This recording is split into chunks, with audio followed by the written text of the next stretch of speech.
All right. Well, hello, everybody. Thanks for joining us today. My name is Emma Land. I am one of the counselors here at Williamsville Wellness, and today I'm joined with Lindsay. Yes. And I'm also a resident here with Williamsville. Yeah. So today, Lindsay and I are going to be talking about codependence. This is Lindsay's favorite topic of all. If you know Lindsay, you have heard the word codependence come from her mouth very often. And we're going to talk a little bit about how that shows up in relationships, a little bit about how it develops, and then maybe if we have time, we'll talk about what you do about it, how we start to heal codependence. But I want to start with a funny story that one time Lindsay gave a training to the staff on codependency, and she kind of you started with a trick question almost of, is there a healthy form of codependence? And I very confidently was like, yes, of course, like a baby, and of course they're codependent, they can't, care for themselves. And I always laugh when I think about that because I was so confidently of course there is, but in all reality, there's not. Codependence would mean two. Just the baby being dependent would just be one-sided. It's not the parent also being dependent on the baby. That makes it unhealthy. So to start, tell me a little bit about where your interest in the topic of codependency spiked, where that came from. Well, I think I've always known there are traits of it in society with myself and stuff. You'll know that our supervisor tends to focus quite heavily on that topic, so she helped to gently nudge me in that direction. And once we started talking about it, it just clicked. And ever since then, it's been one of my focuses. Yeah. What do you see as the main error in relationships, adult relationships, the patients that we serve and help in the realm of codependence? How does that hinder their ability to heal, grow, stay sober, be in recovery? What do you see in that framework? Oh, because codependence is everything external. It's a lack of identity, lack of confidence, lack of trust, lack of honesty with self. So everything becomes what's outside of me. And when all of those things in recovery or an active addiction are taken away, you're left with nothing, and everyone's just sort of adrift. So when patients come here and they're in denial about the codependence, so they don't want to work on it, or it's minimized or anything like that, I always tell them, you leave here, this is a bubble, you leave, you go back up there, there will be a relapse of some sort, whether it's with codependence, depression will increase, anxiety will increase, you will go back to using, drinking, gambling, something, because all that stuff that you came to treat before is secondary to the codependence. Yeah, so it's when we take away the substances, the drink, the gambling, that thing that there was maybe more of a dependence on, it's latching to try to find something else to fulfill self, because there's no sense of internal fulfillment, or I have the ability to make myself whole. I've always looked to maybe these external things, and probably was engaging in codependency with people alongside that, but drugs, alcohol, gambling were at the top of the pedestal, so I couldn't pay as much attention. But yeah, it's I get rid of that stuff, and now these things that are maybe more secondary, or even primary problems, go into the surface. And I don't want to get rid of that, because then I really maybe will feel alone, and that's a terrifying place to be for an addict or somebody new in recovery. How do you broach the topic of codependency with some patients who maybe are more reluctant than not to dive into that or actually look at their relationships from a codependent lens? I think the most trouble in terms of broaching codependence I'll get can be people that go with anti-dependence instead of the typical codependent person and whoever they're codependent with, because the anti-dependence breeds a lot of being walled off from others, difficulties with trust, vulnerability, emotional and blunted. So it's finding those people and saying, you experience a difficult with it. Right? Trust became difficult, knowing emotions became difficult, helping them to reconnect to that, say, decent childhood impacts where you are now. And a lot of times I find if you link it to childhood, people are more receptive and kind of lead them to, oh, it is codependence. It just started way long time ago. Yeah, the anti-dependence, the I don't need anyone else. How does that, because I feel that's a term under the codependent umbrella, but it gets confusing because it's like, well, it's not codependent on another person, but in a way it is woven into that.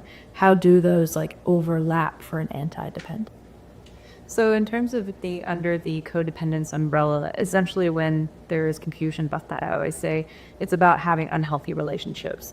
Codependence can be too much or anxious, whereas the anti-dependence is not enough or avoidant.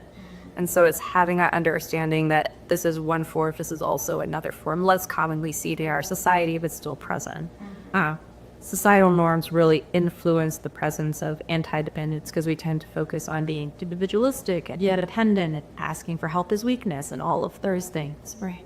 Yeah, like culturally we are a more individualistic society than other cultures. It's very much make your own way. Like you go out, you go to college, you leave your family, you're supposed to get a job and make your own money and leave your family. And that really breeds the lack of being able to accept help or allow support in a healthy way. So yeah, going the route of I rely on it too much because I don't know how to live without it, or it sounds like even feeding off of the pushing people out. Like that's the codependent piece, if you will. I feed off of if I push you away and I prove I don't need you, but like I do because I need you to, I don't know, challenge me, control me, do something that I can repel almost. Yeah. What, when you see the dynamic for our patients and their family members, because John Bradshaw talks a lot about that codependent addict dynamic, what do you see as the pretty habitual pattern for a codependent and an addict, the dynamic we serve? A lot of times being motivated by fear.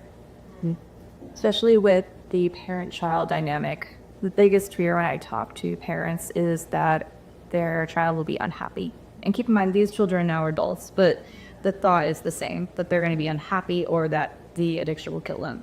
So there is if I don't do it, if I don't protect them or am responsible, the worst will happen.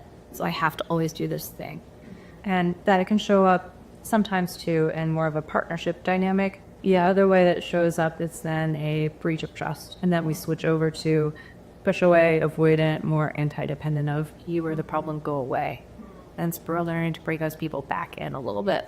Yeah, the like othering, or I know in some of the ways John Bradshaw approaches a family systems lens of like just fix the problem and the unit solves itself, but that's not true because the unit's overlapping, and that is codependence. Like the unit has all become dependent on everyone's roles.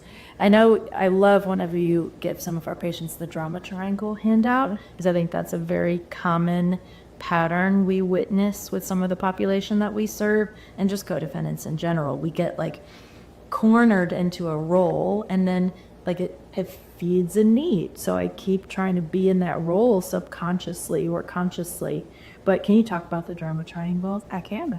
So I always talk to people about codependence also overlaps with this other things. Go triangulation, let's talk about it.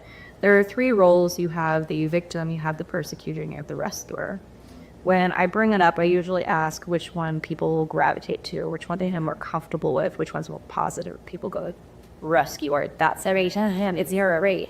Yeah, they want to be the hero, they want to be helpful, they want to rescue and save and protect and do all of those things, and it's telling them, hey, that's just as bad as being a persecutor. Right, yeah. Each piece on the triangle is controlling and manipulative, and you are getting a need met. So a lot of the times for being a rescuer, the malicious intent is more covert, but it's still there. Right? Yeah. A rescuer needs someone to be dependent on them, and I feel needed. Yeah. Victim needs somebody that's always going to be there for them, whether they're the angry victim or the quote-unquote pathetic victim. There has to be someone to blame to put the responsibility on. And then persecutor just wants to feel control and powerful. Yeah, most likely because they didn't have that in childhood. Right. And you could give some examples of each of those roles, like what maybe a typical victim would look like, what a typical persecutor, a typical rescuer, like almost give us some fake scenarios, someone operating in those roles. Sure. So a lot of the most frequent kind of red flags I'm looking for when we're talking about victim role in terms of angry victim is resentment. Resentment is a huge thing, blaming and shaming. I can't believe that they do that. How dare they talk about this? They act like I'm the problem and they're not even looking at themselves. So it's a lot of outward direction. Yeah. Which, if they were to say that directly to the person, can push them into the persecutor role, because now they're trying to control and push down that other person. Right. When someone is the pathetic victim, it's a lot of that learned helplessness. I don't know how to do this. I don't see what the point. It is more apathy, a lot of fear-based, but also no motivation to change that too. With a rescuer, it's, well, if I don't, I know no one else is going to, I have to. Like I'm their mom, their father, their parent, whatever. Yeah. And if I don't do it, no one else will. It's always for them. That's where the benefit is. And that's when I break down primary and secondary gains for rescuers too. Yeah, because it's to the like alleviation of the rescuer's anxiety by fixing the problem or stepping in. You know, the more conscious thought might be, why I want to help them, I don't want them to suffer. But underneath that is a piece of like, I feel anxious, worried, sad, scared, etc. when they suffer, and I don't want to feel that way, so I'll fix the problem so I don't feel that way. But like I'm 9 times out of 10 enabling the person to stay in a victim role and stay needing me. And yeah, it's the like vicious cycle that doesn't stop, where why would any of us change where our needs are getting met in some way? Yeah, it's probably destructive and, you know, really causing rifts and resentments in our relationship, but we don't know any different. What does it look like when there's like one person willing to step out of the dynamic and maybe more resistant, you know, rescuers, victims, persecutors? Like one person's like, okay, I want to change this. I want to not be the rescuer and the victim anymore. But they got other parties who don't want that to get out of that role. Yeah. So that can happen a lot of times with family sessions, and it creates almost an emotional storm. Right, the person that's saying, I want to be healthier, I want to work on changing, give myself choice, be free of codependence and being interdependent, that's someone who is going to have to work on setting boundaries, assertive communication. And when we talk about triangulation and those 3 roles, the escape hatch where the triangle is persecutor, right? If you stop feeding that need for that other person, immediately you become persecutor in their mind, because you're no longer keeping up with the status quo. Yeah. So therefore, you're the bad guy, you're the bad person. And it's just about maintaining that boundary of being like, it's okay if they think I'm a bad guy. I know internally that I'm trying to be healthier.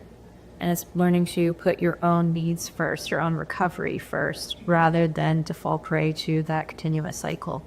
Yeah, I've heard like in some other podcasts where people reference the one, you know, who's more clearly working on themselves in a dysfunctional or unhealthy family unit is usually going to be the one who's getting like a lot of the blame from family members, or is, you know, classified as the problem or starting problems, because everybody else may be so comfortable just in the dysfunction that it's really disruptive to try to change it, or even if the change is for the better, it's uncomfortable. Yeah. How would you like encourage family members, if they're watching this, reflecting on maybe some roles that their own, you know, own family falls into? How would you encourage them towards self-reflection about, you know, this isn't about someone's the bad guy, someone's, you know, to blame. It's more about awareness and what that can do for the unit.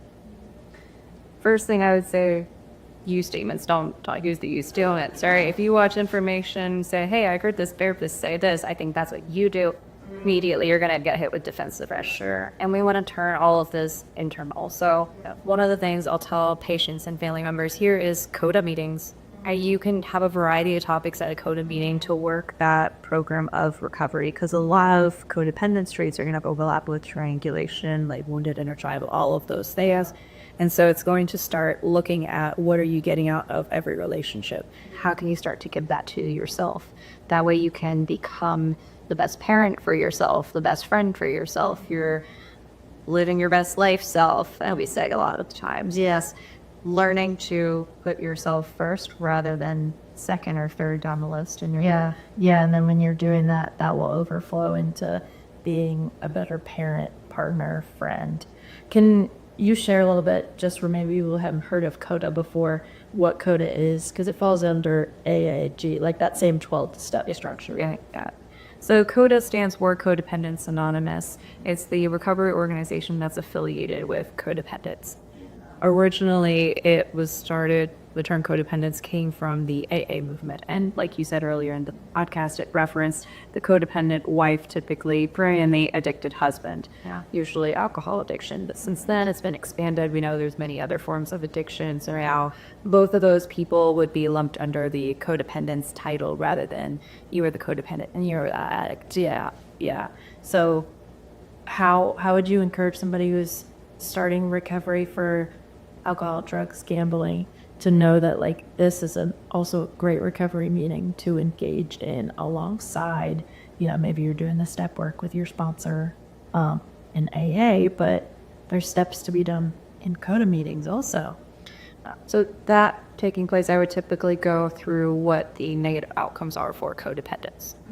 There's a chart that I use, and I will just write that column on the board. I'll say, if you have problems with boundaries, if you have problems with self-esteem, if you have problems with being moderate, like not politically moderate, but like moderate in your life, right? Then you're seeing some traits of codependence. And if you're not happy with how that's showing up for you in your life, I would recommend that you start looking into this recovery organization, because this is also another addiction that's concurrent and happening at the same time. As the other. Yeah, it's just usually taking the back seat until, like we said, you take away the substance, drink, gamble, and now it's like blaring in your face and you're trying to recover from alcohol, but you're still engaging in this, like you said, you're still an active addiction, and you can get better, grow, heal, move forward until we address all parts there. What would you say is something that family members find really encouraging when it comes to being able to change codependent patterns, work on codependent dynamics and behaviors? Like what's that seed of hope that family members can find in codependence work? Freedom of choice. Yeah. With addiction, there is no choice. It's just using or not using. Same for codependence. It's either worrying about everyone else or not worrying about anyone. And then being able to worry about yourself. So it's learning that you can set boundaries, that you can have assertive communication. It's okay to have emotions. You're not responsible for other people's actions or emotions. And it's letting yourself off the hook, as it were, for that. Yeah. And knowing, that being able to solve some of the conflict in a different way, it's achievable and healthier. Like, I think a lot of codependence breeds too from the fear of conflict and confrontation and upsetting others. So these patterns all start to avoid that. But what actually makes relationships stronger and feasible in the long run is like being able to look at you and be like, hey, what you said upset me, and maybe you didn't mean to say it that way, or it wasn't your intention to hurt me in this way, but it did, and I feel like I just want to voice that so I can hear what your intention was. And then we talk about it, and then, oh, great, we can move forward because we resolved something instead of letting it fester. Yeah. What other typical patterns usually follow codependence? So we talked about triangulation, and that's an overlap there. What's like another pattern that you see in a lot of codependent dynamics? Well, there are 5 main pattern areas that have been identified by CODA. So we've got denial, we've got control, we've got self-esteem, we're going to have compliance, and we're going to have avoidance. Typically, people will fall in 2 to 3 main pattern areas and then have some traits from the others. So if one person has low self-esteem, compliance, and avoidance, that's one side of the partnership. The other side may look like higher scores in control, or in low self-esteem, or in denial themselves. And those are going to be opposite but also complementary pattern areas. So in a family session, it's looking at how each of them feed into a cycle of codependence, because they each have their internal, individual, and when they come together, it creates a whole new storm of codependence. Yeah. Can we talk about self-esteem and how codependence, like people base self-esteem off of another person and vice versa? Because I think that is so common in general, but in the population that we serve, for sure. It's all about my worth is in you. And I hear that very typical phrase about married couples of we are one, or my other half. Like, I hate my better half. Oh, I hate hearing that. You're a whole person. You're not half of a person without them. But that's so normal in our culture to say that, which is contradictory to the fact that we're an individualistic society, but that we say our better half or we're one. But how harmful is it for somebody to base their worth and value off of, does this person love, accept me, care for me?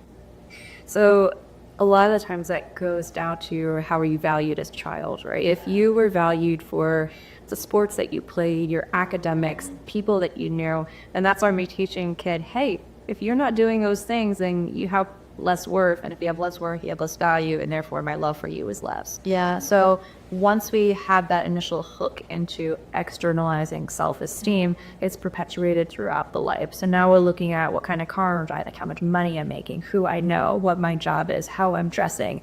And it's this image that I'm trying to essentially sell to the world of, I don't feel bad about myself. I feel great because I have all of these external things. But then when life happens, because it inevitably does, and it takes away those things, we're left with, well, now my job is gone, now my money is gone, now my car is gone, I'm losing relationships. I don't know who I am because all of it was farmed out to everybody else. Right. And then that creates a cycle downward of increased depression, anxiety, lack of identity, and all of that. Yeah, it's when I turn into, as John Bradshaw says, the human doing. Yeah, versus the human being. I become what I do, how I perform, what others think of me, and not just who I am at my core. And I think sometimes, like, I think about this weaves into figuring out your purpose and your identity, and people will even just overcomplicate what their purpose and identity is. And it's like, I think about it for myself, a phrase that I love to use about when someone's like, well, who are you? What have you decided about your identity? It's like, I'm a person who shows up. And that's all I am. I know, and I don't need to say I'm a therapist, and I do therapy. I work in therapy. I guess I could say I'm a therapist, but that's not me. I'm somebody who shows up, and somebody who tries, and somebody who tries to figure it out. And that's who I am. It's not based on, and of course, not to say that we don't all still base our worth off of external things. I think we're all guilty of that. We're all humans, and we're always trying to heal and change. And but it's hard to not base your identity off of external things unless you've like really committed to doing that work.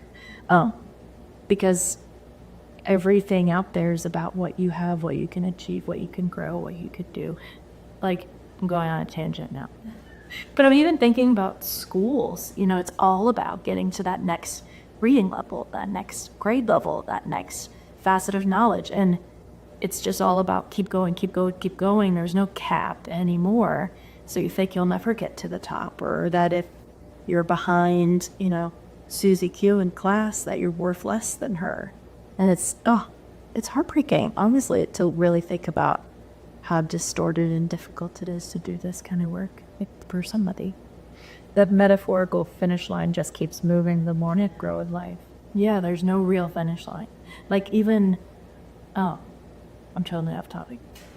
Even when people talk about like, what's your success rate or what's the success rate for people in recovery? It's like, that doesn't exist, because if we wanted to measure success, it would be, I guess if we're speaking directly about staying sober, you couldn't measure that until the person took their last breath, and you would know if they were sober the rest of their life or not. So there's no success rate, because this doesn't stop. Like, this work doesn't end. There's not an end trial that we get to where it's like, okay, now I can say, Lindsay was successful at never being codependent again because she reached this point. It's like, that's not real. That's not how this works. It doesn't stop. It doesn't cap. And that's scary and beautiful. How do you coach somebody through the long-term work that follows? Recovery, but then codependence especially. So I make it very clear from when we start working on it here that this is just an introduction to the codependence work, but they have to do a lot of this outside with their outpatient therapist, and finding somebody who doesn't just use it as a buzzword, as it's recently become, who actually knows the dangers associated with it, the consequences, is going to be instrumental in keeping them on track. Because codependence is just like with any other addiction. It's very subversive. It's very insidious. It's there. It's hiding. If you're not watching it, if you're not aware of it and reflecting on it all the time, it will cause you to relapse. It will jump out of there and get you. And a lot of times people say, well, that sounds so tiring to always be thinking about. And it's like, yeah, but active addiction is just as tiring. People come here saying that they're sick and tired of being sick and tired. Yeah. Use that to motivate you to stay aware. Right. Yeah. Always thinking about everybody else is just as tiring. So you're still occupying your mind. You're just doing it in a way that you've now quote unquote mastered because you've just done it for so long. So it's like you're mentioning there too, that grace of like, it's gonna be hard, and that's the point. And think about how long it took you to learn it this way.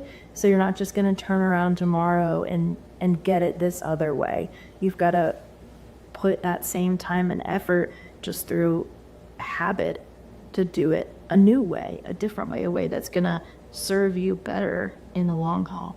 But all that to say, even though it's long work, it's totally worth it. Healing is always worth it. Prioritizing self is always worth it. So for all you out there, just know the long haul is worth it. And with that being said, thanks for watching today, and we'll catch you guys